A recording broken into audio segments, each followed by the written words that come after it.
예비교회도 오늘 이렇게 화창한 날씨에 우리 아침 저녁으로 선선한 바람이 부는 가운데에 또 오늘 하루를 허락하시고 우리의 예배를 이렇게 기뻐 받으시는 하나님 앞에 우리가 또 이렇게 하나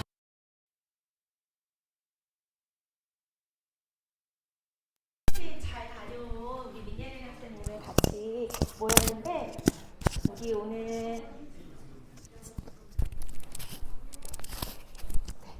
한 마음으로 그리고 하나님 앞에 우리의 조금 기쁨과 우리의 정성과 마음을 올려드리시면서 우리 다 같이 박수 치면서 기쁨으로 찬양하시겠습니다.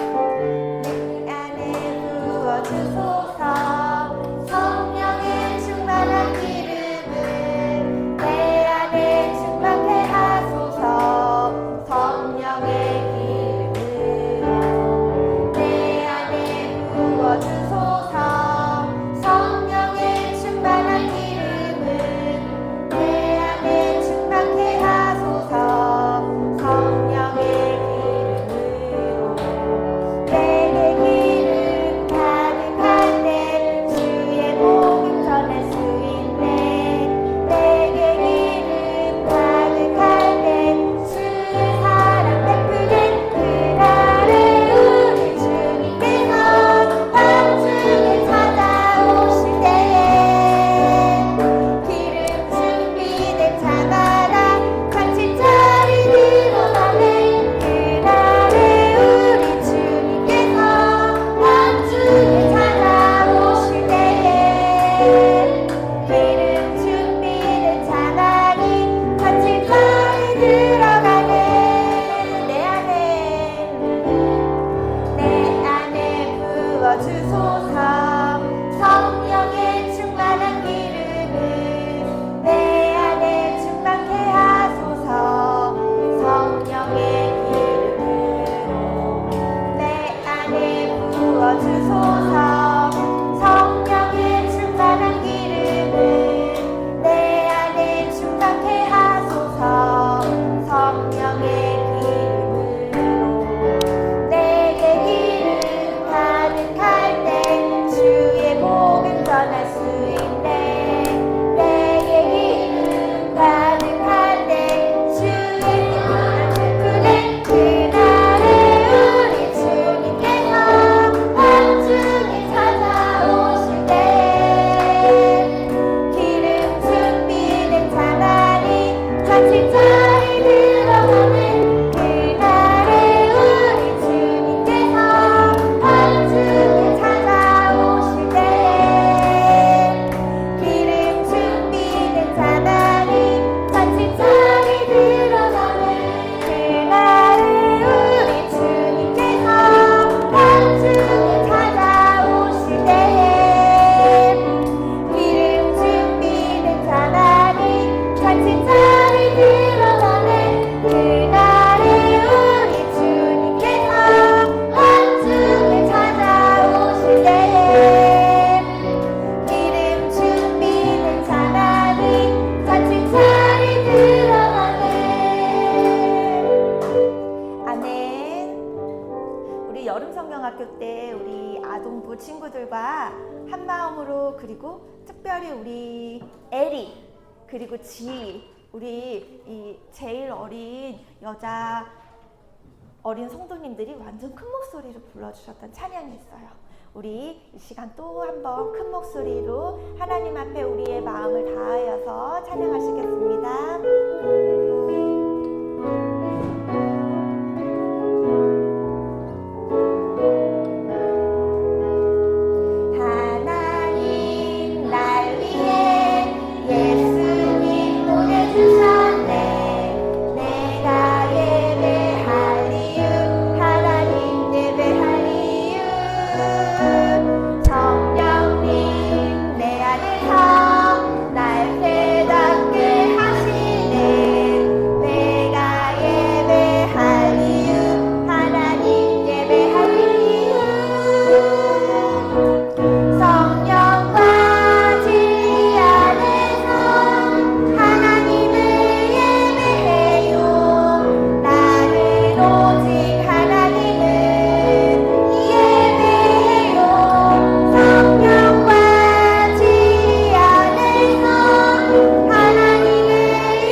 아동부 친구들의 큰 목소리와 우리 성도님들의 큰 목소리로 선생님도 너무 기분이 좋은데 우리 하나님 더욱 기뻐하셨을 것 같아요.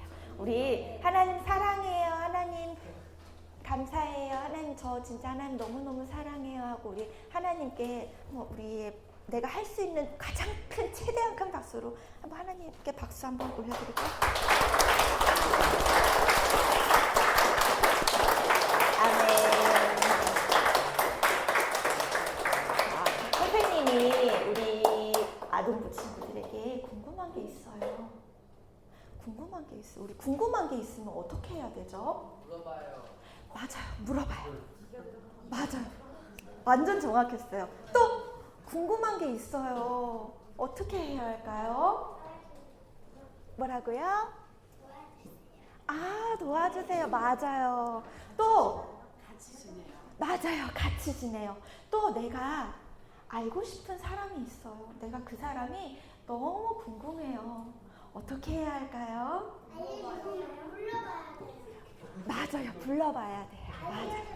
맞아요. 알려주세요. 우리 친구들 너무 잘 알고 있어요. 자, 오늘 선생님이 이야기하고 싶은 성경 속의 인물은 예수님을 너무 궁금해한 사람. 예수님이 너무 궁금해서 같이 한번 해볼까요? 예수님이 너무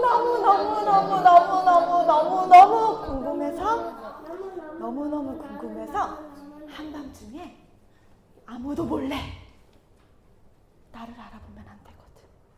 왜냐하면 그 사람은 유대인 중에서도 신분이 높고 또 이름만 대면 누구나 다 아는 명성도 있고 위치가 아주 높은 사람이었거든.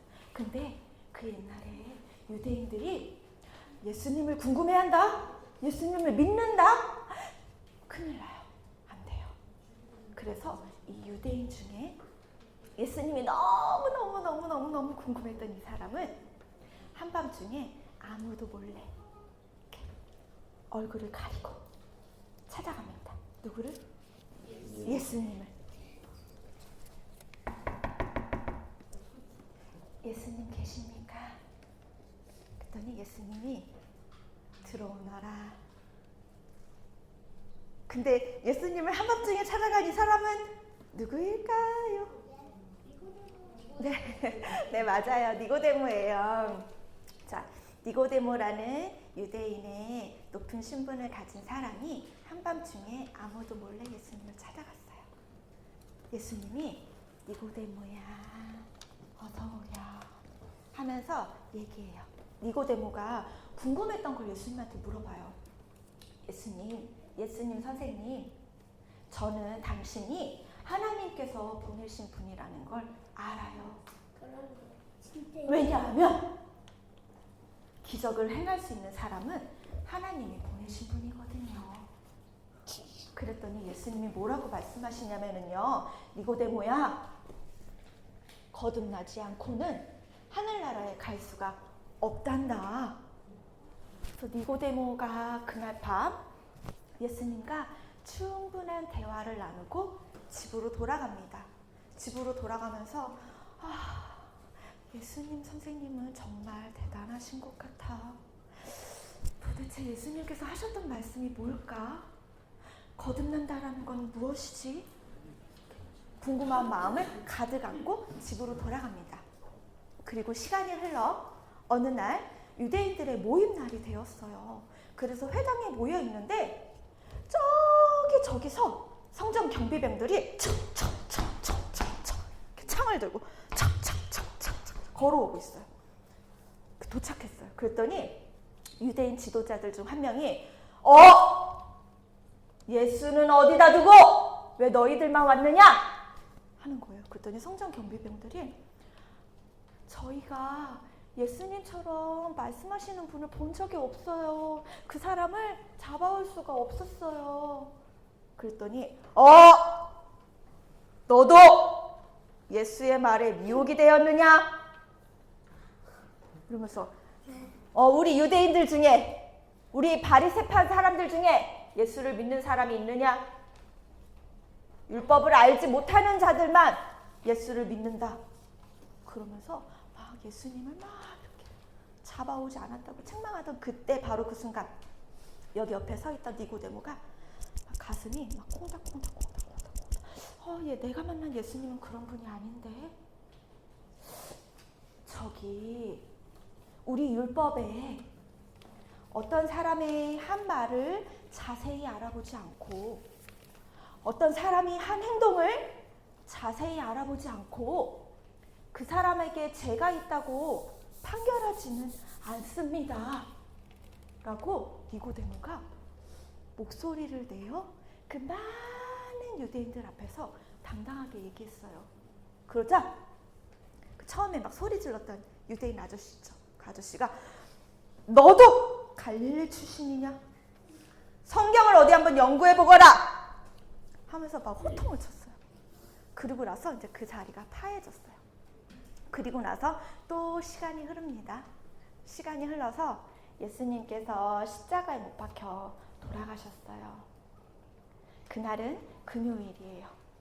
금요일 오후 3시가 넘어가고 있는 그 시간, 이제 막 저녁 6시, 저녁 7시 이렇게 돼가고 있는데 그때 당시에는 토요일이 안식일이에요. 그래서 그 또 니고데모처럼 숨은 유대인 중에 예수님을 믿고 있었던 아리마대 사람 요셉이라는 사람이 빌라도를 찾아갑니다.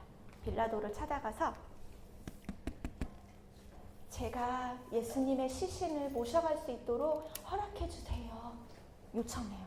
그러자 빌라도가 좋다. 그렇게 하도록 하여라.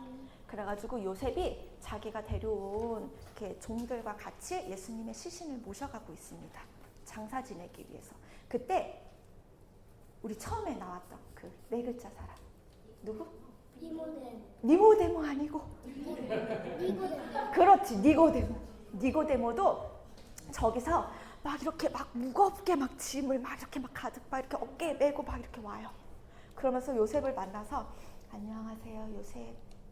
저는 니고데모인데요. 제가 모략과 침향을 섞은 방부제를 이렇게 만들어 갖고 왔어요. 예수님 시신에 같이 발라드립시다. 그래가지고 요셉과 니고데모가 그날 밤에 예수님의 시신에 방부제를 막 이렇게 꼼꼼하게 바르고 세마포로 이렇게 정성껏 감싸서 요셉이 준비해 놓았던 그 무덤, 굴에 예수님을 이렇게 잘 모셔드리고 커다란 돌을 굴려서 그 무덤을 막고 떠나갑니다. 자, 니고데모가 처음에는 사람들의 시선이 두려워서 예수님을 밤중에 몰래 찾아갔어요. 근데 예수님이 너무너무 궁금한 거예요. 몰래 찾아갔던 그 니고데모가 어느 날 그 많은 유대인들 앞에서 예수님을 변론하고 있어요. 그리고 또 시간이 흘러서 이제는 대놓고 사람들이 날 봐도 상관없어. 이제는 대놓고 예수님의 시신을 이렇게 정성껏 모십니다. 자, 우리 친구들 그리고 우리 성도님들 하루의 일과를 다 마치고 난 다음에 무엇을 하시나요? 우리 유리! 하루의 일과가 다 맞춰지면 무엇을 하나요? 잠자기 전에 자유 시간이 주어졌어요. 뭘 하고 싶어요? 게임. 그렇지. 또 우리 건이, 그렇지, 지음이. 그림 그리는 거. 어떤 그림 그릴 거예요? 예쁜 그림? 네, 예쁜 그림. 지효. 테니스 싸움. 좋아요. 우리 청소년부 우리 건희 학생도 자유시간이 주어지면 핸드폰을 합니다. 자, 우리 한빈이 자유시간이 주어졌어요. 일과가 다 끝났어요. 저도 건이랑 네, 건희랑 똑같습니다. 우리 김사랑 씨 학생. 누워서 멍 때려. 네, 좋아요. 네, 선생님도 그래요. 선생님도 하루의 일과를 다 마치고 나면 선생님도 그 선생님 일주일 생활의 패턴이 있는데요. 그 월화수는 되게 이렇게 주일에 이어져서 월요일 날은 막 책도 보고 성경책도 읽고 막 이래요. 월, 화, 수까지는 괜찮아요. 근데 목요일, 금요일이 가면요. 이렇게 마음이 점점 제가 하고 싶은 그 욕심. 저도 그래서 막 핸드폰 하고요. 저도 막 누워서 멍 때리고요. 저도 막 이렇게 막 저의 쉼을 쫓아 막 그런 행동을 해요. 그런데 아무것도 안 하고 가만히 있는다라는 거예요. 그런데 우리 니고데모가 왜 예수님이 궁금해서 그 밤에 찾아갔을까요? 근데 나는 선생님은 왜 일주일의 모든 삶이 예수님을 궁금해하지 않을까요? 예수님 물론 궁금해요. 예수님 만나고 싶어요. 근데 선생님의 삶이 일관되지가 않아요. 우리 친구들도 핸드폰 하는 거, 그리고 나의 개인 시간 갖는 거 너무너무 중요해요. 그런데 예수님이 우리 예신이를 너무 사랑한대요. 예수님이 우리 유리를 너무 사랑한대요. 그래서 우리도 예수님을 궁금해했으면 좋겠어요. 우리도 예수님을 만나고 싶어 했으면 좋겠어요. 그래서 우리를 기다리시는 그 예수님과 이렇게 만나서 예수님을 만난 다음에 삶이 변화되었던 니고데모처럼 우리도 예수님을 만나고 우리의 삶이 하나님이 기뻐하시는 삶으로 변화되었으면 좋겠어요. 우리 어렵겠지만 힘들겠지만 하루에 한 번씩 아니면 하루에 2번씩. 선생님 저는 하루에 3번 예수님 생각할래요. 우리 예수님 생각 할 수 있겠죠? 아니요. 못할 수도 있어요. 맞아요. 못할 수도 있어요. 근데 우리를 도와주시는 누구? 성령님. 성령님 도와주세요. 저 예수님 생각하고 싶어요. 예수님 궁금해하고 싶어요. 이렇게 예수님 하고 이름을 점점 많이 부를 수 있는 우리 예빛 아동부 그리고 모든 성도님들 되시기를 축복합니다. 자, 우리 기도할게요. 예쁜 손, 기도 손. 하나님, 오늘 예수님을 너무너무 궁금해했던 니고데모의 삶의 변화에 대해서 말씀으로 만나봤습니다. 하나님, 니고데모가 어떤 마음으로 예수님을 궁금해했는지 저는 잘 모릅니다. 그리고 제 안에는 아직 예수님이 궁금한 마음이 잘 없어요. 그렇지만 예수님을 사랑해요. 그리고 하나님을 사랑해요. 그런데 하나님, 이 사랑의 깊이가 더 깊어지길 소망합니다.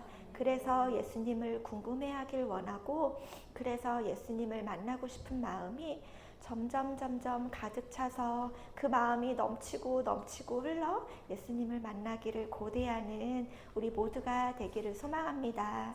그래서 우리의 하루의 끝이, 우리의 하루의 밤 시간이 나의 욕심으로, 나의 개인의 시간으로만 가득 차는 것이 아니라 예수님을 만나는 시간, 하나님과 함께하는 시간, 하나님께서 기뻐하는 시간들로 점점 채워져 갈 수 있도록 그렇게 우리의 삶을 이끌어 주세요.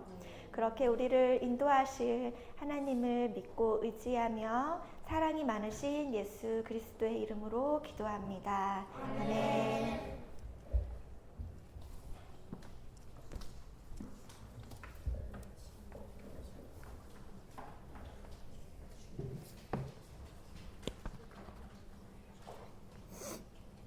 요즘 제가 가고 싶은 고등학교를 가기 위해 열심히 노력하는 나날을 보내고 있습니다. 하지만 그 고등학교에 가면 교회와 멀어질 수 있습니다. 그럼에도 교회 성도님들은 제게 조금의 서운함을 표현하시면서도 그곳에 가는 것이 제 자신의 마음인지 그곳에 가서 혹시 마음이 변할지를 더 걱정해 주셨습니다. 또한 그곳에 가서도 저의 영성이 계속해서 성장할 수 있을까, 교회를 더 이상 중시하지 않을까를 걱정하셨습니다. 저는 그곳에 가서도 딸들을 통해 예배를 드리면 된다고 생각해왔습니다. 그러나 성도님들의 이런 우려를 듣고 나니 제가 그곳에 가서 계속해서 예배를 드릴지 걱정되었습니다. 내가 그곳에 가고 싶어하는 이유 중에 교회를 떠나고 싶어하는 마음이 있는지에 관해 어머니에게 항상 평소에 질문받을 때가 많았었는데 그때마다 아니라 대답했지만 제 마음속 한편에는 교회를 귀찮아하는 마음이 있었습니다. 아침 일찍 일어나는 것은 괜찮았지만 특별한 일이 있지 않으면 일요일밖에 만날 수 없는 친구와 예배를 드린 후에 가서 그 친구와 만나보자 해도 오후에 대화를 나누는 것도 중시하는 어머니 때문에 그 친구를 만나지 못해 그 친구와 사이가 멀어져 슬펐던 적이 있습니다. 하지만 이러한 마음을 교회에서 나누고 싶진 않았습니다. 이러한 마음을 말하는 것이 힘들고 두려웠습니다. 그러나 이러한 마음을 혼자서 계속 갖고 있으면 이러한 마음이 계속해서 커질 뿐이라는 것을 압니다. 어머니와 목사님, 사모님, 교회 선생님들에게 말씀드리면 잘 이끌어줄 것도 압니다. 또 하나님께 도움을 청하면 하나님 앞에서 진심으로 기도드리면 된다는 것도 잘 압니다. 그럼에도 너무나 힘들고 두려웠습니다.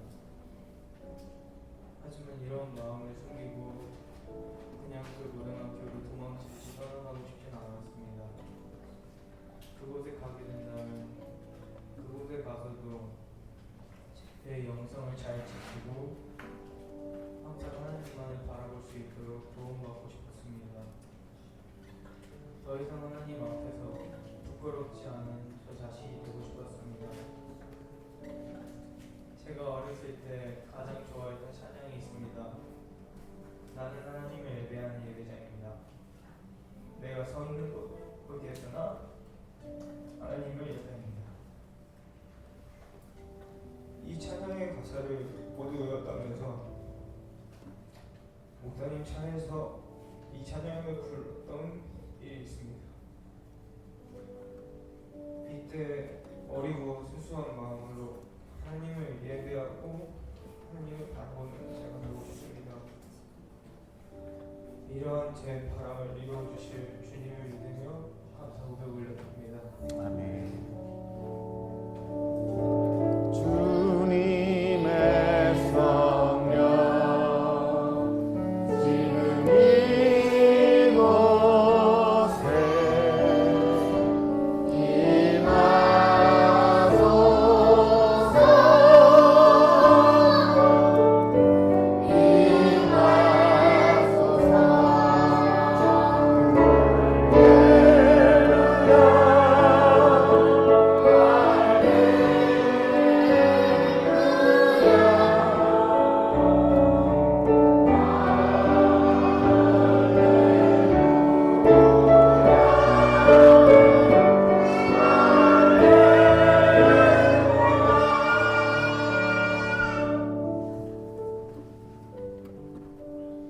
하나님 감사드립니다. 평범한 가정에서 태어났다면 하나님을 거듭떠 보지도 않았을 저를 독실한 신자인 어머니와 예비교회와 같은 교회를 만나게 해주심에 감사드립니다. 저 자신의 이익을 위해 교회와 헤어지고 부모님과 헤어지면서도 제 자신의 이익을 위해서 제가 원하는 고등학교에 가게 해달라고만 바라는 완악한 저도 사랑해 주심에 감사드립니다. 제가 어디에 있든지 무엇을 하든지 항상 하나님을 먼저 생각할 수 있게 도와주시고 아멘. 아직 많이 어렵고 힘들지만 제가 아닌 하나님의 뜻으로 살아가도록 이끌어주세요. 또한 무엇을 먹고 어디지 고민하기 전에 하나님께 무엇을 해드리고 주를 더 잘 믿기 위해 무엇을 해야 할지를 먼저 고민하는 제가 되게 해주세요. 우리 모두 건강하고 행복한 모습으로 이렇게까지 하나님께 예배드리고 찬양하며 예수님께서 다시 이 세상에 내려올 그날에 주께 의롭다 말 듣기를 소망하며 예수님의 이름으로 기도드렸습니다. 아멘. 하늘에 계신 우리 아버지, 이미 거룩히 혐의를 받으시고 나라의 마옵시고 뜻이 하늘에서 이룬 것 같이 땅에서도 이루어지고 오늘날 우리에게 일용할 양식을 주옵시고 우리가 우리에게 죄진 자를 사하여 준 것 같이 우리 죄를 사하여 주옵시고 우리를 시험에 들게 하지 마옵시고 다만 악에서 구하옵소서. 나라와 권세와 영광이 아버지께 영원히 있사옵나이다. 아멘.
우리 올리신 예물 위해서 함께 기도하겠습니다.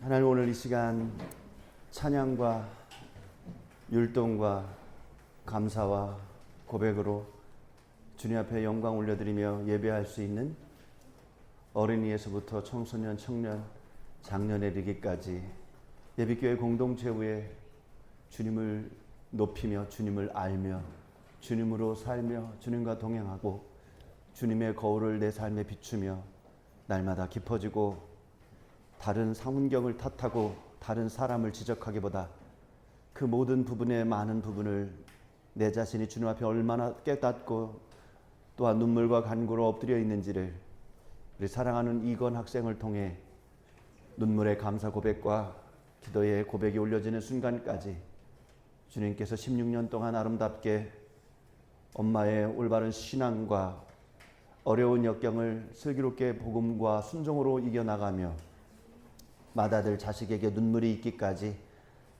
예비교회 복음 공동체에 그 씨앗이 심겨질 수 있도록 도와주심을 감사를 드립니다. 하나님, 우리 청소년들이 또한 봉헌 찬양을 올려드리며 얼마나 기대와 설레임과 마음졸임과 내 몸동작이 하나님과 어긋나고 많은 사람들에게 비뚤어진 시각을 보이면 어떡하지라고 하는 떨림으로 하나님께 순종한 귀한 백성들이 또한 여기 있습니다.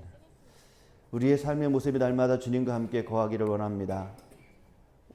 올려드리는 이 예물 또한 욕심이 묻어나고 근심과 주님보다는 돈을 더 아까워하는 정욕의 마음이 묻어나는 예물에서 주님의 보혈의 피가 묻어나는 거룩한 성물이 되어줄 수 있도록, 그리고 또한 우리가 그 삶을 살아갈 수 있도록 하나님은 오늘 이 시간 이 예배의 거룩한 공동체를 통하여 성령의 충만함을 통하여 우리가 더 지난주 예배보다 더 깊어지는 예배자의 모습이 될 수 있도록, 지난주에 살아왔던 근심의 언어보다 소망의 빛을 더 바라보며 나의 삶이 녹아지는 혀의 권세가 될 수 있도록, 그래서 나 때문에 불편했던 상황이라면 나로 인하여 많은 사람들에게 주 예수 그리스도의 힘을 느낄 수 있는 복음의 백성으로 한 발짝 더 거듭날 수 있는 주님의 예배자들의 또 예물의 백성이 다 되게 하여 주실 줄 믿사옵고 모든 말씀 예수님의 이름으로 기도하옵나이다. 아멘. 오늘 이 시간 여러분 하나님 앞에 예배자의 모습으로 나왔습니다.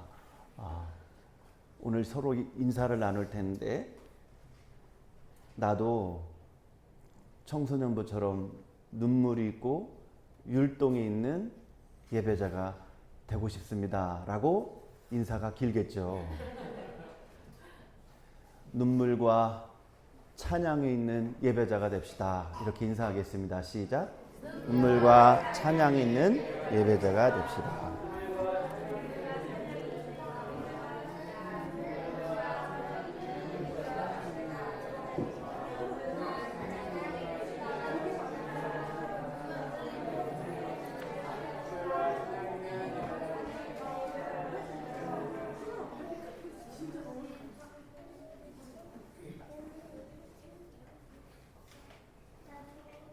아직 율동하실 분들이 율동이 좀 더 남았나 봐요. 자, 율동하시는 분들이 일단 하나님이 우리를 위해서 얼마나 춤추게 하시는지 그 하나님 말씀에 집중할 수 있도록 우리 박수 한번 더 크게 쳐줍시다.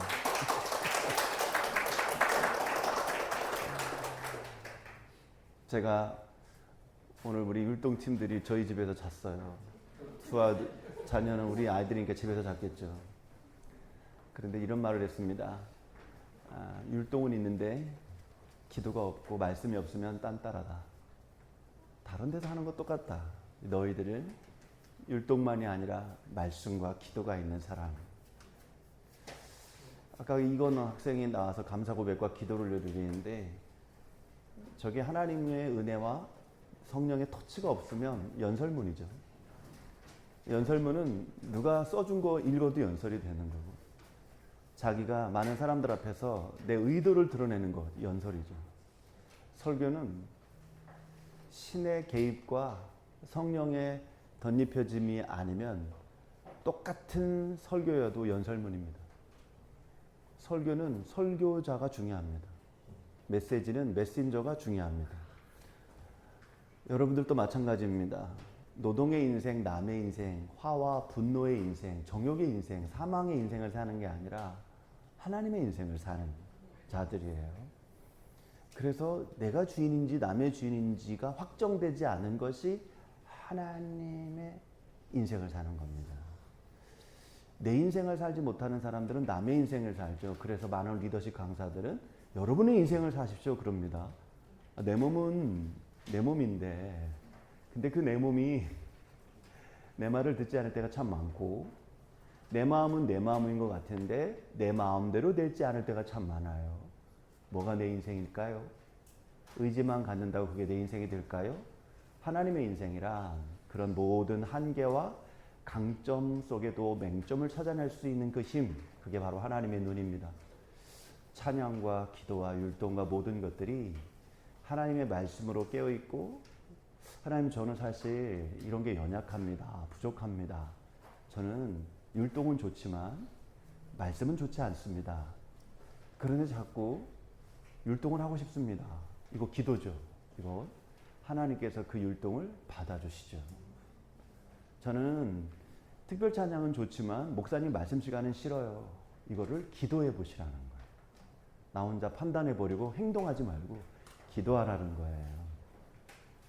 그게 바로 오늘 우리가 주님 앞에 나와서 올바로 연결된 삶의 모습이죠. 우리는 하나님의 백성들입니다.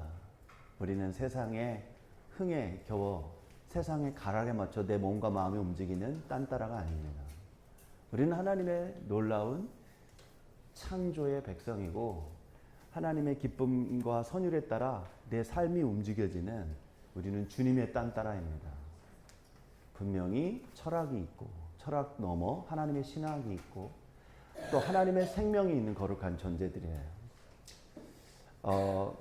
어제 우리 아이가 여기서 찬양 율동을 할 건데 강대상이 옆으로 좀 갔으면 좋겠다.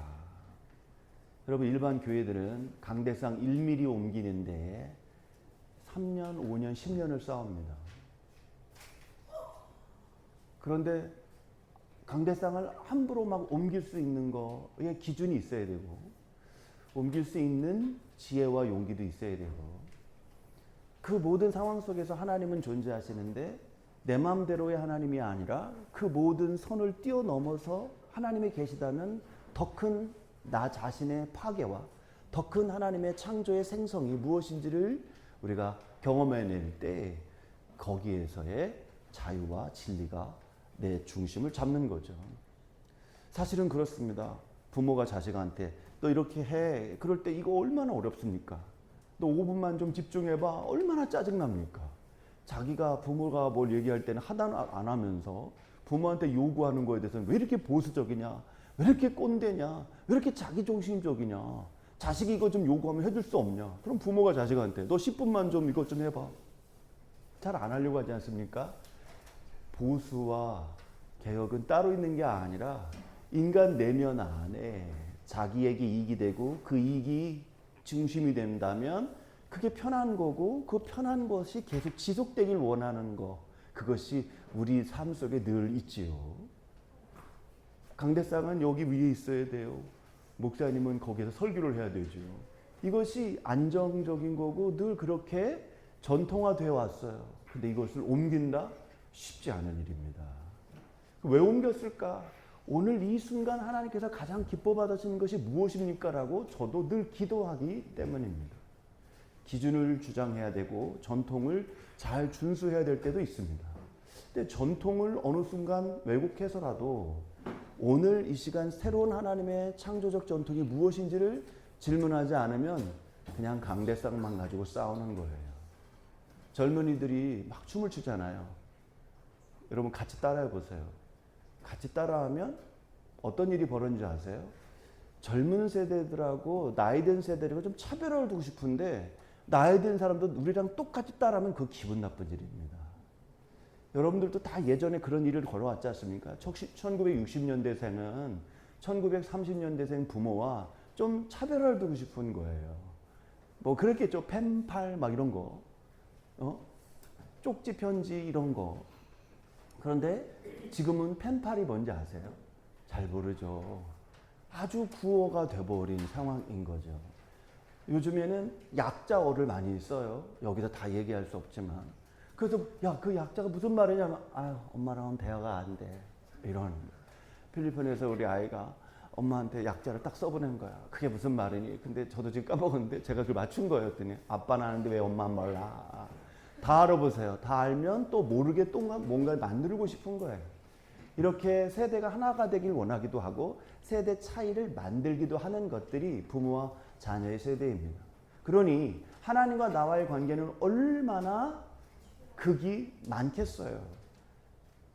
그렇죠? 그런 것들을 우리는 점점점 하나님을 알지 않기를, 내 자신의 정욕만을 알기를 원하는 여리고성을 막 쌓아가는데 사용하고, 하나님의 섭리와 은혜와 방법으로 여리고성을 파괴해서라도 이스라엘 백성들의 진 일부를 가속화시키는 그런 모습을 이끌어 가시기도 하고요. 우리는 나 자신을 특성화시키기 위해 차별화를 시키기도 합니다. 그런데 하나님께서는 그 죄를 사하시기 위해 하나님은 우리를 특별히 사랑으로 다가오시기도 하죠. 이것이 하나님의 말씀과 깊이 속에서 살아오는 삶의 모습입니다. 오늘 우리 다 같이 룻기서 2장 본문의 말씀을 저와 여러분이 함께 교독해 보겠습니다. 룻기서 2장 17절에서 23절까지에 있는 말씀입니다. 룻이 밭에서 저녁까지 줍고 그 주운 것을 떠니 보리가 한 에바쯤 되는지라.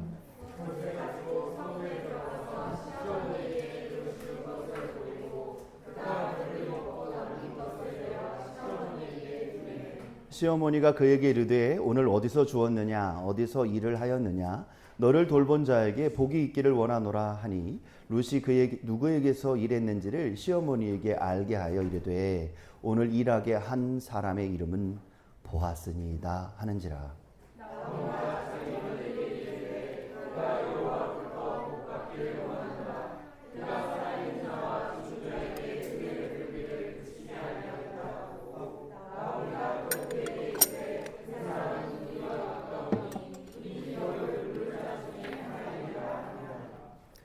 모압 여인 룻이 이르되 그가 내게 또 이르기를 내 추수를 다 마치기까지 너는 내 소년들에게 가까이 있으라 하더이다 하니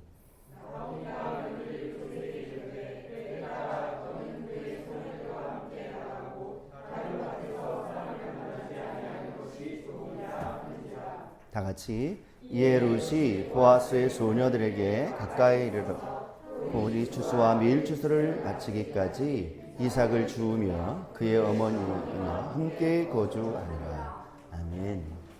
여러분은 이 룻기서의 말씀의 어떤 역사적인 배경과 흐름 이 부분을 이제 통독의 시간을 통해서 조금씩 여러분들이 이제 아셨을 것입니다.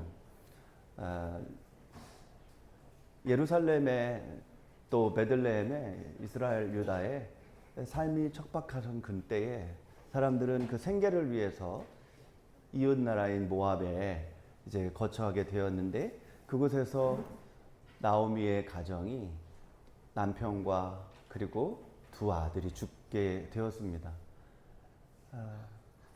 삶도 중요하지만 그 삶 속에서는 가족 구성원들이 죽음을 맞이하게 될 때 나이 많은 이제 시어머니 나오미는 모압에서 그렇게 생계를 위해서 살 이유가 없게 되죠. 내가 살아있을 때는 뭐가 중요합니까? 내가 살아있을 때는 먹을 것이 중요한데 내 삶이 죽음과 가까이 올 때는 먹을 것이 중요한 것이 아니라 삶의 정리가 중요합니다. 그러니까 우리에게는 생계의 조건과 삶의 조건 이 두 가지가 양립하면서 때로는 나를 발전시키기도 하지만 괴롭게 하기도 합니다. 그래서 여러분들은 두 가지 조건, 생계의 조건과 삶의 조건을 잘 질문하시면서 여러분들에게 생계의 조건은 미래에 어떤 변화를 이루며 여러분들이 땀을 흘리고 수고하고 집중력과 노력을 하며 살아가야 될 것인가를 생각해야 되고 삶의 조건, 내가 어떤 생계의 구조뿐만이 아니라 삶의 구성원들과 어떤 상호작용을 통해 가훈과 교훈을 이루며 가정을 끌어갈 것인가 하는 겁니다. 젊은 세대들, 나이든 세대들, 또 욜로족이든 어떤 개인주의적인 생각을 가지고 있는 사람들이든 그냥 자기의 생계의 구조 속에서 생각하는 것들을 전부라고 생각하는 분들이 참 많이 있습니다. 인간이 동물과 조금 차이점이 있는 건 단순히 먹을 것을 위하여 굶주림이라고 하는 신호에 의해 내 몸뚱아리가 움직여지는 동물과 같은 모습도 있지만 배가 채워지면 이제 우리는 주변을 두리번거리면서 배가 채워지는 그 순간은 무엇을 먹을까 마실까를 찾는 존재가 아니라 나는 어떤 사회적 관계를 이루며 살아갈 것인가. 자, 그것을 우리는 고민하는 존재입니다. 먹을 것은 많은데 내겐 친구가 없구나. 그래서 우리에게는 반드시 생계의 조건과 삶의 조건 두 가지의 굴레 속에서 우리 인생이 기웃덩거리기도 하고 때로는 갸우뚱거리기도 하며 우리의 인생이 죽음을 향해 나아가고 있습니다. 나오미는 그런 모든 부분에서의 고민을 이제는 두 며느리만 남은 상황에 두 며느리를 모압 여인이니 너희들이 섬기는 신과 그리고 너희들의 나라, 너희들의 친족으로 돌아가라고 그 선택권을 허락했는데 두 번째 룻만큼은 시어머니의 나라, 시어머니가 믿는 하나님을 섬기겠다고 아무리 떨어져 나가도록 강요를 해도 계속 그는 더 큰 결단으로 움직여지자 하는 수 없이 나오미 시어머니는 룻을 데리고 자기의 고향 베들레헴으로 돌아갑니다. 그것이 지난주 1장의 이야기. 오늘은 2장의 전반의 이야기에 대해서 말씀합니다. 오늘 말씀의 제목이 뭐죠? 자, 우리 찬양 율동팀 오늘 말씀의 제목이 뭐예요? 네. 우리 한빈이의 찬양의 특징은 온돌이야, 온돌. 시작은 작지만 나중에 심히 창대하리라. 시작을 한 건지 안 한 건지 모를래, 시작은. 그러다 나중에는 김채원이가 막 웃을 때 자기가 더 크게 찬양을 해. 온돌은 한번 불 붙으면 잘 안 꺼져요. 아주 뜨거움이 계속돼요. 때로는 장판이 다 타요. 이불도 정말 뜨겁습니다. 이불도.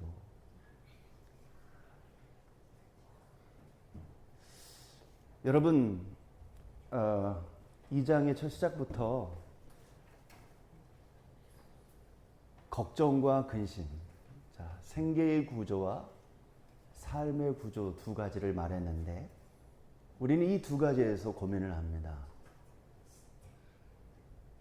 나는 어떤 인생으로 살아갈까? 나는 어떤 전공을 살려서 나에게 맞는 걸 살아갈까? 지금 우리 김사랑 씨 학생은 자신의 진로를 어떻게 결정하면 좋을까 끊임없이 고민하고 있습니다. 자, 그런데 시간은 3, 4개월밖에 남지 않았습니다. 학교를 결정해야 되고 학과를 결정해야 됩니다. 오늘 아침에도 제가 오면서 너의 끊임없는 진로에 대한 고민은 너무 좋은 고민이야. 고민이 끝날 때까지 학과와 대학을 결정하지 마. 10년 뒤에도 대학 졸업해도 진로가 결정되지 않고 고민해보지 않는 바보들이 너무 많아. 대학에 들어가는 게 중요하지 않고 투철하게 고민해본 사람들. 야, 뭘 고민해? 목사님 설교 못 들었어? 결정하라고 그러잖아. 결단하라고 그러잖아. 결단이라는 건 내 마음속의 진정성이 나의 순간의 보암직도 하고 먹음직도 한 이익의 수준에서 너의 진정성을 선택하는 거에 뺏기지 말고 너의 진정성이 하나님과 연결되는 거에 드러내라. 그래서 저는 대학이 중요한가 학과가 중요한가 지금 네가 너의 인생의 과도기 앞에서 고민하고 있다는 건 너무 좋은 거예요. 여러분, 진로라고 하는 것은 지금 내가 전교에서 몇 등 하냐, 내가 어느 대학을 나왔냐가 중요하지 않습니다. 진로는 나의 생계와 나의 삶의 구조 속에서의 번뇌입니다. 내가 뭘 해야 먹고 살 수 있을까? 생계의 구조죠. 나는 어떤 사람일까? 삶의 구조입니다. 여러분, 룻은 생계 속에서 자신의 선택과 판단은 모압 땅에 남아 있는 것이 맞습니다. 그런데 왜 시어머니를 따라서 시어머니의 나라 베들레헴으로 가고자 했을까요? 그 마음속에 자기도 알 수 없는 그만의 결단입니다. 그래서 자, 시어머니 땅에 왔습니다. 시어머니 땅에 왔습니다. 그 다음부터 어떤 일이 벌어집니까? 야, 오르반은 거기서 개고생하고 있는데 이제 룻에게는 엄청난 풍요가 막 밀어닥치기 시작합니다. 여기저기에서 볕단을 갖다 섬기면서 이방 백성 여기 너무 잘 왔다고 여기저기에서 막 떡을 갖다 주고 매일 그러죠. 펑펑 놀면서 야, 내가 시어머니 따라왔더니 이런 대접을 받고, 사람들이 막 비단과 채색 옷을 바치기 위해서 줄을 섰습니다. 이쪽 저쪽에서 오곡백과를 실어 나르면서 우리 동네 온 거 너무 환영한다고 그러기 시작했죠. 개뻥입니다. 이제는 시어머니를 봉양해야 합니다. 내가 이러려고 여기까지 왔나? 그랬으면 여기 선택하지 않죠. 선택은 무엇이 나한테 profit, 이익이냐. 여기에 우리는 늘 선택하다 인생은 가요. 선택을 열심히 하다 보면 여러분에게 뭐가 옵니까? 사랑과의 관계 끊어짐, 나와 생명과의 관계 끊어짐이 찾아옵니다. 이것은 삶의 구조입니다. 이 삶의 구조의 질문이 찾아옵니다. 처음에는 생계에는 얼마든지 선택할 수 있습니다. 이쪽에서는 200주인데 여기는 300주인데 300주인데 가야지. 기도원의 300용사 좋잖아. 300주인데 가야지. 해보세요. 여기밖에 없다고 막 나발 떠들더니 그 다음에는 저쪽에서 500주인데 더 가야지. 그 500주인데 가야지. 왕뚜껑도 요즘에 500원 하나요? 명분에서 지금 말씀을 드리는 게 아닙니다. 명분에서. 너무 좋은 조건들이죠. 결단은 그렇게 시작된 것이 아니었다는 겁니다.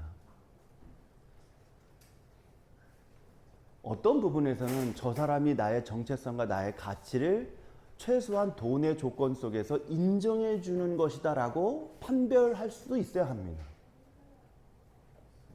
저 사장이 돈이 많으면서도 싼 값에 나를 고용하려고 200을 주겠다고 하는 악덕 CEO가 있을 수도 있습니다.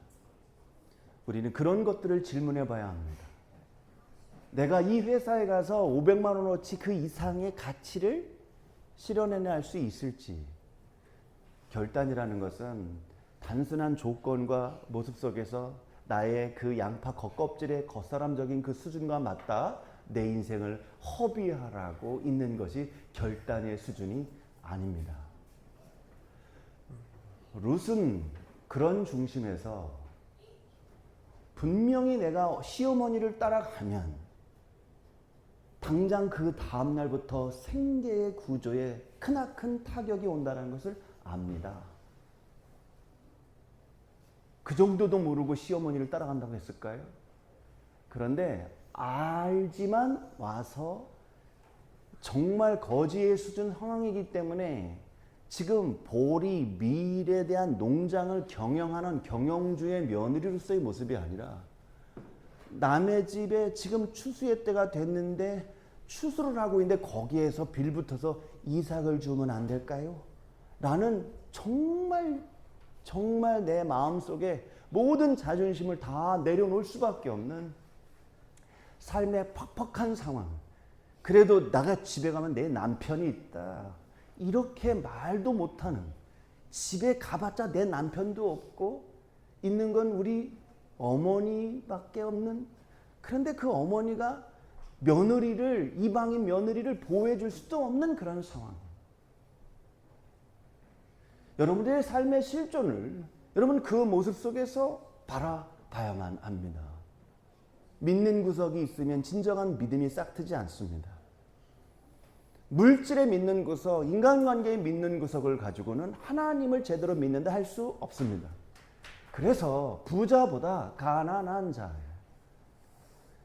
부자가 천국에 들어간다는 것은 낙타가 바늘길을 통과하는 것보다 더 어렵다.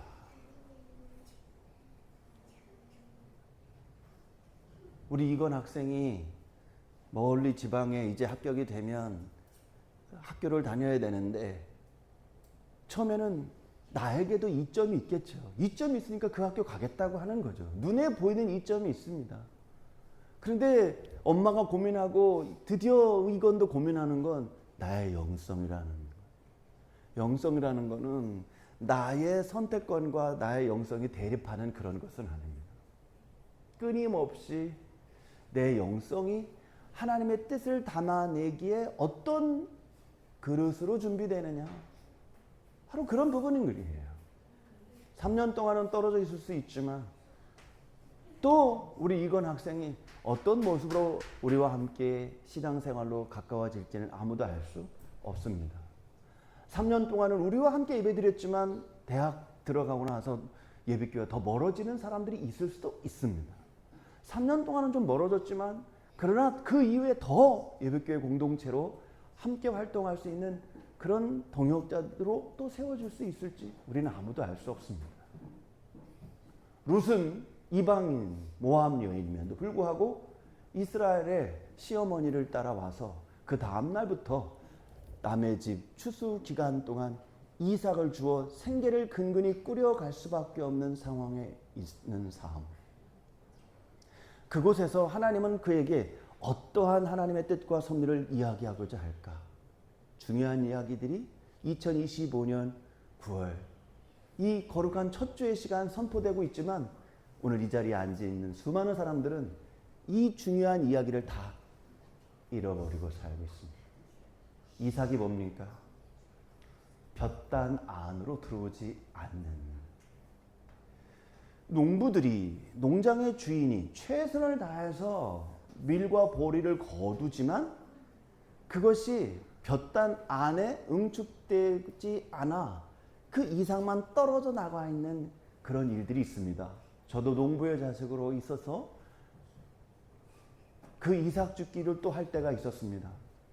그런데 과부와 고아와 가난한 자들을 위해서 이삭을 줍는 것을 포기하고 그들이 생계까지 배려하는 수준의 전통이 또한 이 나라에 있었던 것이죠. 근데 여러분 아무리 배려를 받는 입장이라 할지라도 오죽 가난하면 남의 집에 농사를 추수하는 그곳에 이삭을 줍는 그런 삶의 생계로, 삶의 수준으로, 삶의 신분으로 살아갈까? 세상에서는 퍽 자랑스러운 일은 아닙니다. 아버지 뭐 하시노? 이렇게 자녀들이 부모님의 질문, 부모님의 직업을 선생님들이 물을 때 우리 아버지는야 오늘 논밭에 나가 이삭 줍습니다. 아 이삭 줍나? 너희 그렇게 어렵노? 이렇게 얘기할 수 있겠죠. 우리 어머니는 이삭을 많이 주어서 오늘 우리 처음으로 새끼를 다 먹었습니다. 안 똑같거든요. 이렇게 생각하시는 분도 한 분 있겠지만 이삭을 줍는다라는 것은 자랑스러운 일이 아니다. 귀농, 부농 그들에게는 배려의 차원의 모습으로 이삭을 남겨놓는다 하지만 이삭을 줍는 입장은 참으로 마음이 어렵고 힘들고 내일 또 저 수치스러운 일을 또 해야만 하는가 하는 답답함 속에 하루를 마감해야 하는 내일을 기대할 수 없는 그런 인생의 모습이라고 볼 수 있습니다. 그런데 룻은 정말 성실하게 최선을 다하여 매일매일 밭에 나아가 이삭을 줍습니다.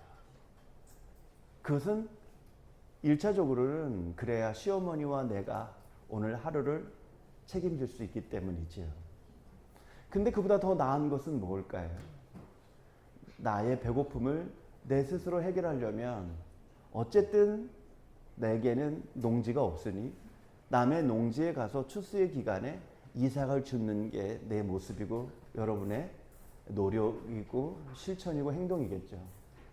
그런데 사서 고생한 룻, 나와 민족과 혈통이 다른 그래서 이제는 내가 충분히 내 민족, 내 혈통으로, 내 신으로 돌아갈 수 있었던 룻은 그렇게 하지 않고 시어머니의 혈통, 시어머니의 집안, 시어머니의 하나님, 시어머니의 민족, 시어머니의 집으로 돌아왔습니다. 그랬더니 고생이, 고난이, 수치가 펼쳐지는 것입니다. 왜 밭에 나가서 이삭을 주었을까요? 시어머니의 봉양을 위해서입니다. 이것은 단순히 효의 정신이 아니라 나만이 아닌 누군가를 위한 책임감입니다.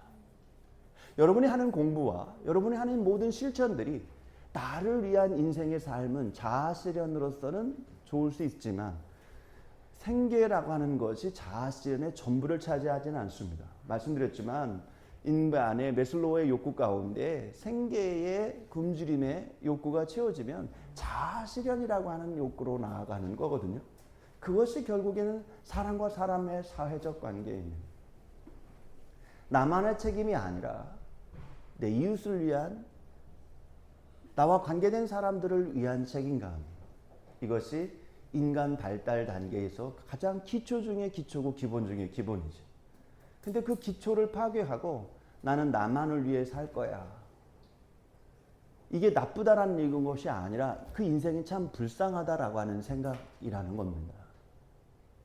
룻은 자신의 생계를 해결하기 위함이 아니라 시어머니의 생계를 대신하기 위해 봉양의 차 안에서 자신의 행동과 자신의 하루를 그 수치심과 고통을 뛰어넘어 밭으로 가 이삭을 줍기 시작했다는 겁니다.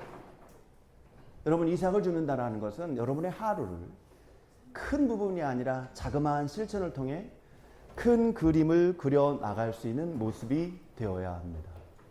큰 그림을 그려 나갈 수 있는 모습. 그림을 열심히 그리고도 있겠지만 여러분, 큰 그림을 한꺼번에 그리는 것이 아닙니다.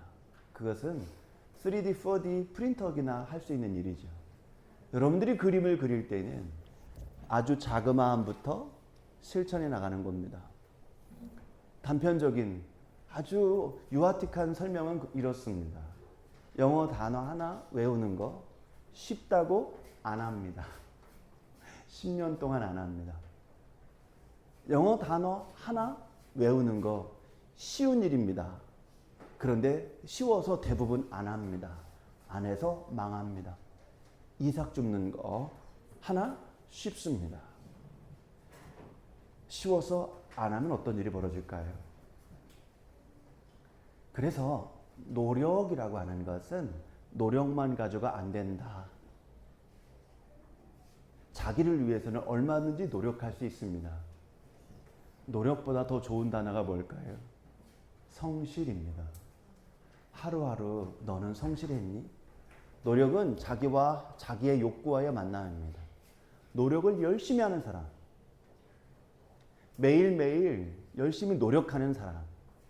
룻은 이삭을 줍기 위해 열심히 노력한 사람이 아니라 이삭을 줍는 것을 성실하게 준행한 사람입니다.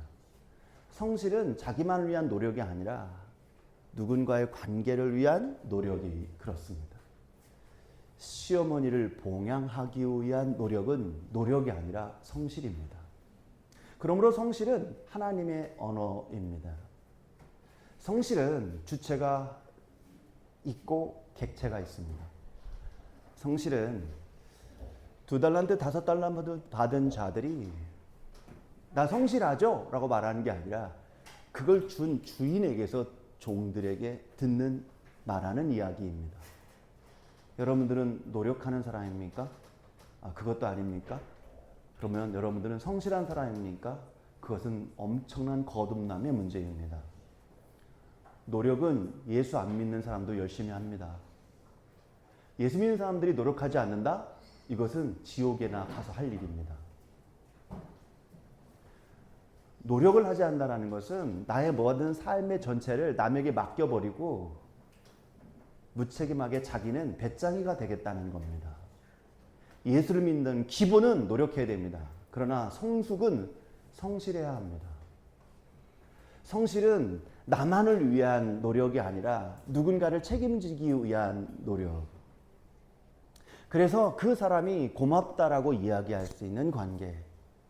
그것이 하나님과 영광 연결된 상태를 성실이라고 합니다.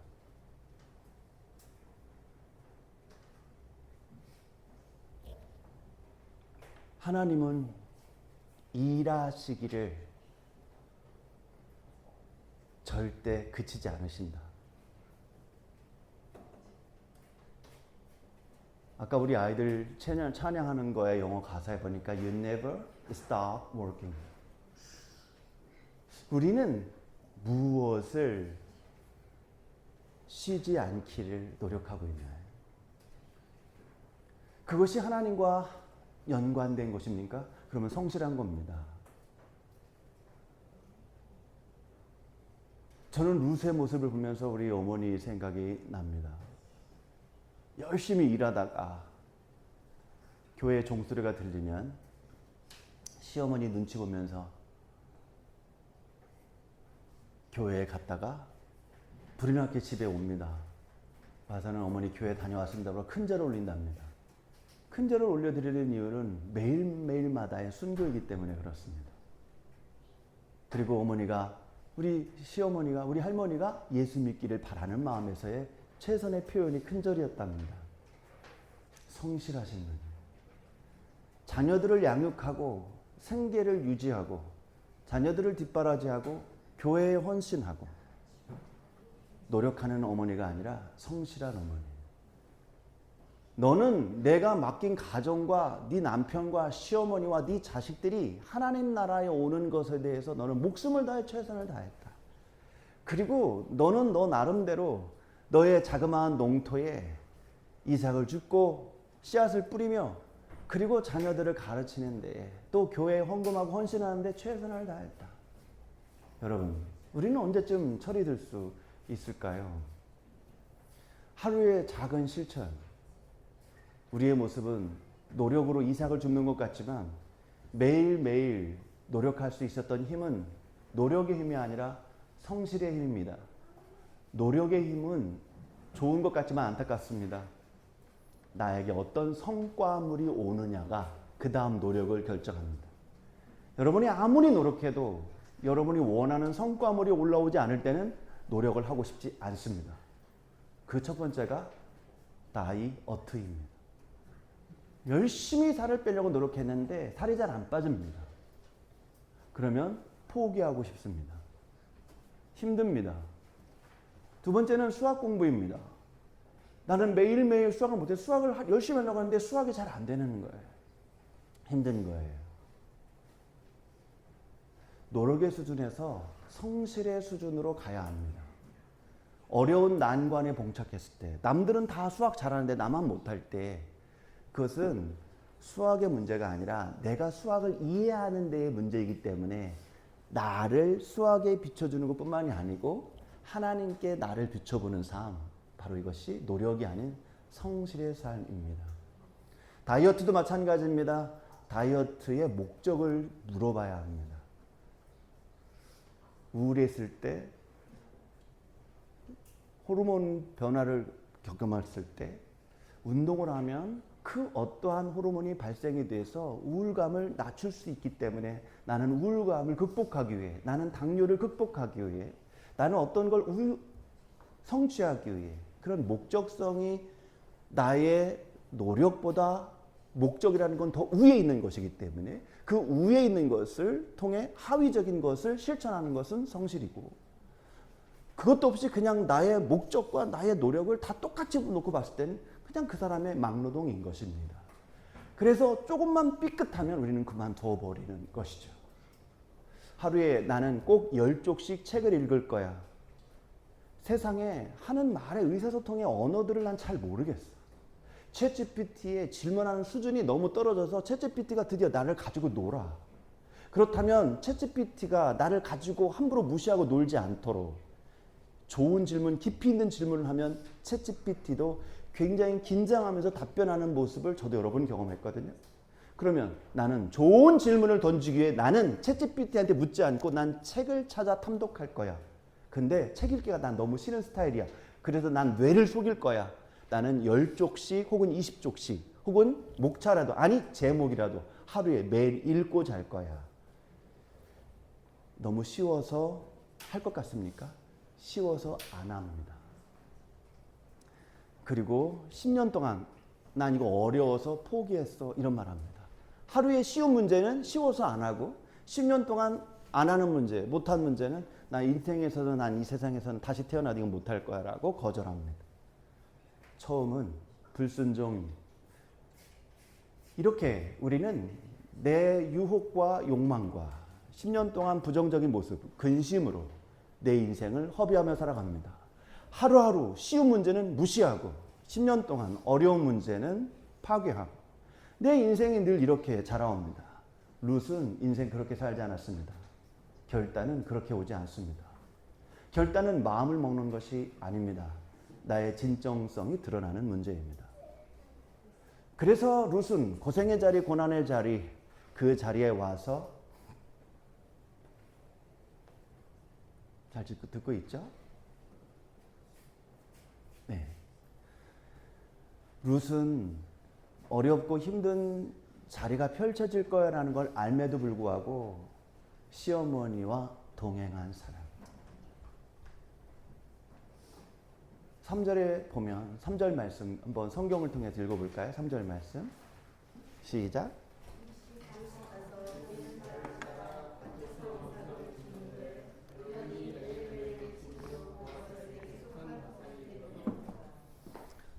삼절에 보면 어떤 단어에 꽂히냐면요.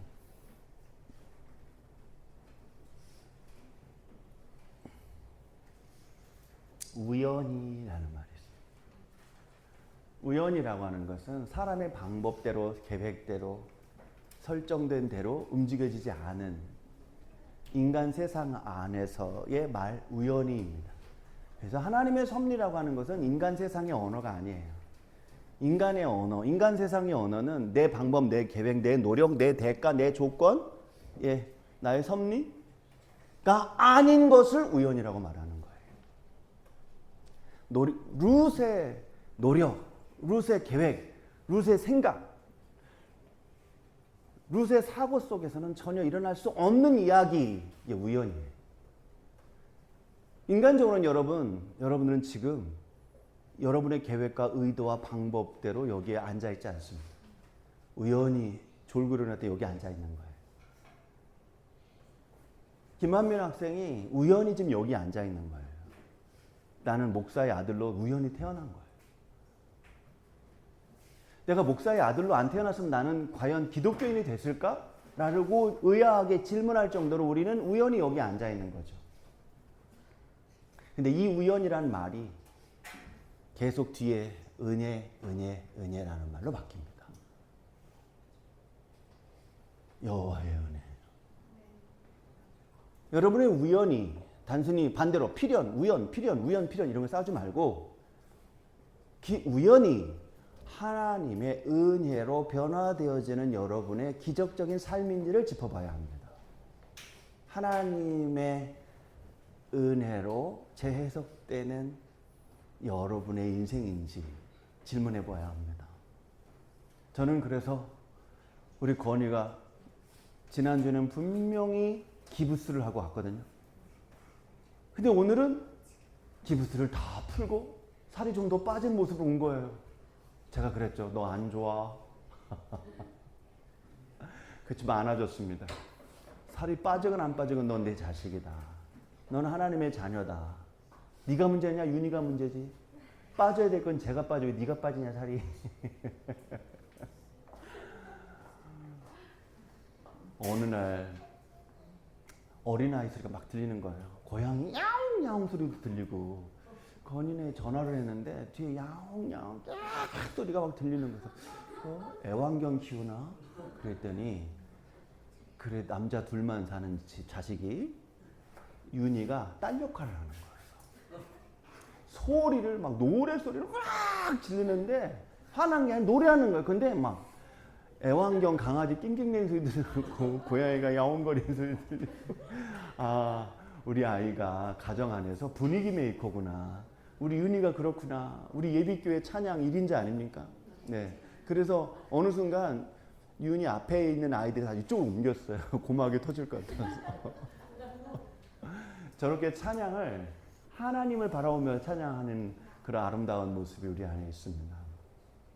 여러분, 여러분의 삶은 기적의 삶입니다. 내가 어떻게 이 가정에 태어났지? 내가 어떻게 이 교회에 다니고 있지?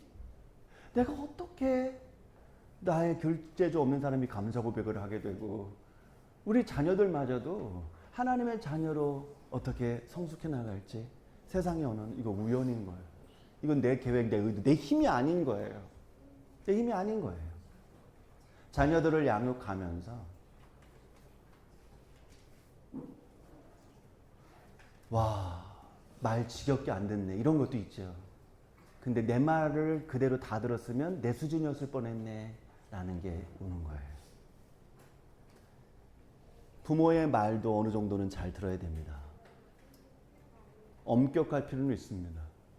그런데 계속 억압해서는 안 됩니다. operation 인생 되지 마시고 stern, strict 엄한 부분이 있어야 되는데 억압하는 부분이 되면 저승사자와 같아요. 몰래 게임을 하고 있는데 검은 그림자가 위에서 보이기 시작하는 거예요. 한빈아 뭐하냐 하면 이 아이는 반성이 되는 게 아니라 기절을 해버리는 거예요. 더 이상 내가 안방에 우리 집에 내가 들어가나 봐라 하는 거죠. 여러분의 인생 위에 시어머니 나오미가 어떠한 중재자 역할을 하고 있는지, 며느리 룻은 어떠한 노력이 아닌 그 노력을 뛰어넘어 성실의 삶을 살아가는지, 그 성실한 자에게 드디어 우연이 열립니다. 근데 하나님과 연결된 성실한 사람은 그 우연을 하나님의 은혜로 높여가는 자가 됩니다. 이방인 여인, 철두철미하게 혈족 중심, 민족 중심, 종교 중심으로 꽉꽉 뭉쳐 있었던 유대 민족. 20년, 30년 전만 하더라도 우리는 단일 민족이라고 너무 좋아하면서 단일 민족이라고 하는 그 노래도 있었습니다. 참 까먹었는데 지금은 함부로 단일 민족을 막 얘기하면요, 다문화 가정 안에 마음을 힘들게 만들 수가 있어요. 남편은 한국 사람이고 아내는 다른 나라 사람이야. 거기 가지고 우리는 단일 민족이야. 그놈의 단일 민족이라는 게 어떻게 연결될 수 있습니까? 청나라의 지배를 당하고 일제 36년 동안의 지배를 당하면서 단일 민족이 어떻게 있을 수 있습니까? 그 위로 올라가다 보면 우리는 얼마나 많은 어려운 민족이, 다 여러분 엉덩이 뒤에 몽골 반점 있지 않습니까? 오죽하면 중국집도 몽골 반점이라고 하지 않습니까? 그런데 이방 여인, 모압의 여인 룻이 시어머니를 따라 이방 민족이 유대 민족으로 살아가는 데 있어서의 이거 하나님의 은혜가 아니고서는 다윗의 계보의 선조가 될 수 없고 예수 그리스도의 세계의 선조가 될 수 없는 이름이 바로 룻입니다. 민족과 민족의 대립 속에서는 도무지 룻 얘기를 왜 이렇게 많이 하나 그러는데, 여러분 생각해 보십시오. 이건 학생은 김진환 목사의 아들이 아닙니다. 그런데 오늘 기도를 하면서 그 기도의 내용이 저놈 저러다가 신학교 가는 거 아니야? 두려움이 밀려옵니다. 기도의 영성이 너무 깊기 때문입니다. 우리 중찬이도 그렇습니다. 자신의 비전이 분명합니다. 나는 어떤 인생을 살아갈 거야. 여러분, 공부보다 더 중요한 게 비전입니다. 40대, 50대에 더 성장하는 사람이 공부를 잘하는 사람이 아니라 비전이 있는 사람이에요. 자신의 진로에 뭘 하고 싶은 마음이 막 있는 거, 그거는 고등학교에서 안 가르쳐 줍니다. 고등학교에서 안 가르쳐 줍니다. 챗GPT의 등장으로 인하여 이제 무슨 추론 이거 다 필요 없습니다. 추론은 거기다 다 해줍니다. 이것을 난 어떻게 연결할 것인가에 대한 정말 복음의 시대가 24년 전 예비교회에서 예비교회 목회를 하면서 성경 퀴즈 대회를 하지 않겠다. 이강일 목사님 때문에 자꾸 혼선이 오긴 하는데 성경 퀴즈들 하지 않겠다. 이 말씀이 도대체 왜 오늘 우리들에게 쓰여졌는가? 그 교육을 시키는 이야기로 예비교회는 목회를 해왔고 복음을 대화를 해왔고 설교를 그렇게 준비해왔으며, 하지만 중직자들은 지식적으로 좀 알아라. 하지만 중직자들은 지식으로는 좀 알아라. 가르쳐야 되니까. 근데 이 내용이 도대체 무슨 내용인가를 끌어낼 수 있는 삶의 모습이 되어야 된다. 하루하루 노력하는 자가 됩시다. 그런데 하나님과 연결된 성실한 자가 되어야 합니다. 성실한 자에게는 우연이 열립니다. 성실한 자에게는 우연의 길이 열립니다. 그러나 하나님의 백성은 그 우연의 길을 하나님의 은혜로 여깁니다. 그 은혜의 길 속에 나아갈 때 룻기서 3장이 열립니다. 다음 주에 룻기서 3장 이 자리에 오신 분 또 오셔야 합니다. 예린이도 와야 합니다. 룻기서 3장을 듣기 위해서 기도하겠습니다. 사랑해 주님 감사합니다. 우리의 인생이 하나님의 말씀으로 만들어졌는데 우리는 죄의 절벽으로 말미암아 내 근심에 의해서, 내 노력에 의해서 물질의 성과물만 오늘 하루 이삭 죽기에서 아무리 노력해도 볕단처럼 쌓이지 않을 그런 이삭 수준에서 내 인생을 다 허비하는 인생 되지 않게 하시고, 이삭을 줍는 모습에서 하나님의 성실을 경험하고 하나님의 은혜를 우연 속에서도 높일 수 있는 거룩한 주의 백성들 되게 하여 주옵소서. 성실, 그 안에서 만나는 은혜.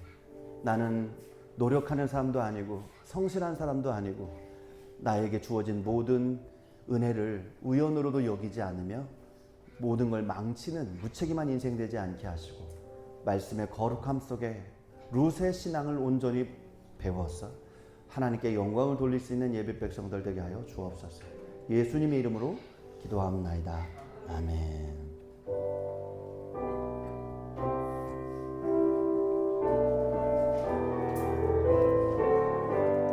주의 친절한 발에 안기세 우리 마음이 평안하리니 항상 기쁘고 복이 되겠네. 영원하신 발에 안기세 주의 발에, 그 크신 발에 안기세 주의 발에, 영원하신 발에 안기세.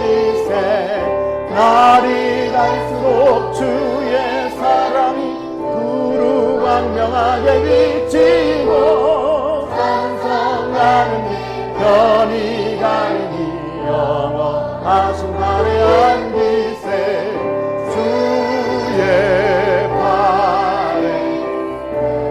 발에 안기세 주의 발에, 영원하신 발에 주의 보좌로 나갈 때 기뻐 찬미 소리 외치고 겁과 두려움 없어지니 영원하신 발에 안기세 주의 발에, 그 크신 발에 안기세 주의 발에, 영원하신 발에 안기세 주의 발에, 크신 발에 안기세 주의 발에, 영원하신 발에 안기세. 우리 지호가 아마 밖에 나갔었나 봐요. 유성룡 장로님이 안고 들어왔어. 우리 장로님에게 안긴 우리 지호의 모습이 지난주보다 이번 주 예배 더 잘 드렸어요. 다음 주는 어떤 모습으로 드리는 게 예배를 잘 드리는 건지 우리는 잘 알 수 없지만 저 심령을 대하는 우리 어른들의 태도도 어린이들이 또 예배를 잘 드릴 수 있는 좋은 모습이 되겠죠. 그래도 유성용 장로님 품에 안겨 있으니까 너무 멋지는 것 같은데, 여러분 사실은 저는 이 찬양 너무 좋아하지만 사실 이 찬양의 내용을 저는 아직도 잘 모릅니다. 근심이 찾아오고 어려움이 찾아올 때 주님 품에 안겨 있는 것이 상상이 안 가고 별로 관심이 없고 그렇습니다. 그런데 어느 순간은 주님이 나를 주님의 품으로 안아주신다라고 하는 바로 그것을 깨달을 날이 올 것입니다. 주님 품에 안겨 있다는 건 어떤 걸까? 바로 그것을 우리가 기대하면서 우리 후렴 다시 한번 우리 지호가 예배를 더 잘 드릴 수 있도록, 이제는 유성령 장로님 품만이 아니라 주님의 품에 안기는 게 어떤 의미인지를 우리 다 같이 배우고 느끼는 마음으로 다시 한번 찬양합니다. 주의 발에 큰 발에 안기세. 주의 발에 영원한 승방 안기세.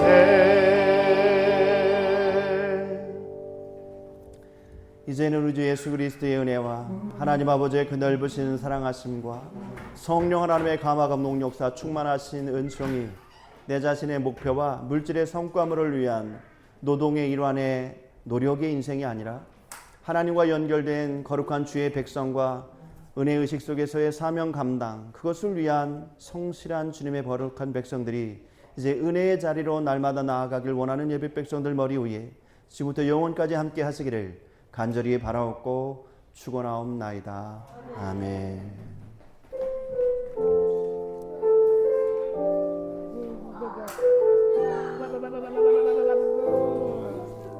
사랑해. 머리 감았네. 머리 감았어? 그냥 목사님한테 머리 깎으려고요. 채원이는 나갔다. 채원이는.